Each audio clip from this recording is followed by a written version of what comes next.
Well, it's not often you need a locksmith, but when you do, you're usually desperate. So it's important to be sure that the locksmith you call is following the rules. Sadly, in a hidden camera investigation, the 12 News defenders found that's easier said than done.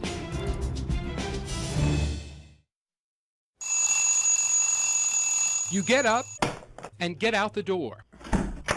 There's just one problem. You don't have your keys. So you start looking for help. Online, there are hundreds of locksmiths to choose from. With the help of a few interns, we started dialing. We set up 3 hidden cameras, one across the street, one inside the house, and one near the front steps. What would you use to get in? Vincent Parker played the role of the locked-out homeowner.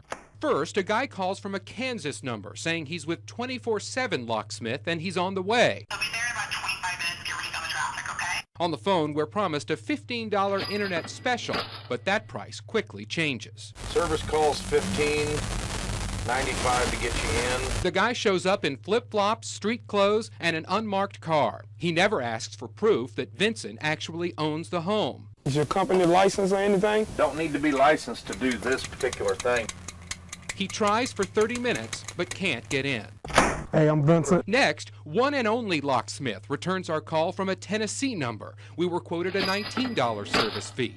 This guy arrived without a uniform or company logo on his vehicle. He said he charged $75 to open the garage or $150 to open the front door. I'd rather go through the front door if I can, possibly. This guy heads to the garage anyway. He slips his hand in through an opening and opens it in a matter of seconds. Once again, no request for ID or any proof that the home really belongs to Vincent. The third company, Pop-A-Lock, gives a higher quote of $60, and Thomas Robertson arrives in a company shirt and company vehicle with a license number printed on the side. So you can't let me in? If I gave you some extra money, you still wouldn't let me in? No, sir. And he refused to open the door. I asked the gentleman for his license to verify proof of ownership of the house. When the driver's license and the address didn't add up, There was nothing I could do for him.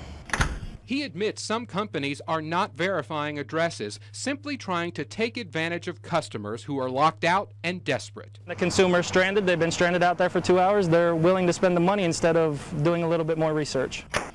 He says the best thing to do is ask to see a license from the Alabama Electronic Security Board of Licensure, or AESBL. They should be looking for an Alabama license number, which is located on the vehicle somewhere, and they should also look for a state identification. And as for the different price quotes, There wouldn't be any price to go up unless there was an additional lock.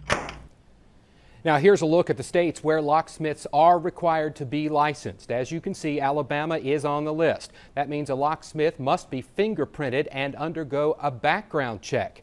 You'll find contact information to the Electronic Security Board of Licensure and a warning on this topic from the State Attorney General right now at WSFA.com. It seems the first thing they would do is say, I need some ID to make sure this is your house. You would expect. That's why it's up to the rest of us to ask them for the ID. Good advice. Well,